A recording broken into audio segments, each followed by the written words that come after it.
Разговор на глуви. Вака личат преговорите на власта со припадниците од затворската полиција кои цела година чекаат да им се остварат основните работнички права, од кои премиерот Заев, како што рече, се фрапирал кога лани го посетил затворот Идризово. 9 месец 2017 година господинот премиер беше во посета во затворот во Идризово, каде што јавно кажа дека се срами што е премиер на оваа држава со оглед на условите што ги затекна таму.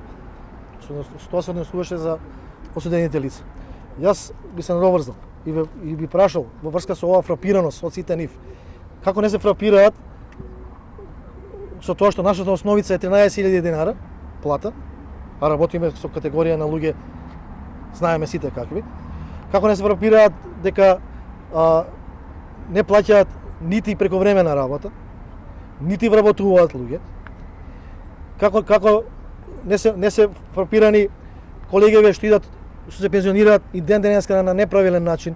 Од синдикатот се жалат дека работат со стари униформи, со оружје старо 50 години и дотраени радиостаници. Проблемите со кои се соочуваат ги слушнала и министерката за правда Рената Десковска и од неа добиле само ветувања дека наводни работни групи ќе работат на нов колективен договор на затворската полиција, но од синдикатот се убедени дека со ветувањата власта само купува време.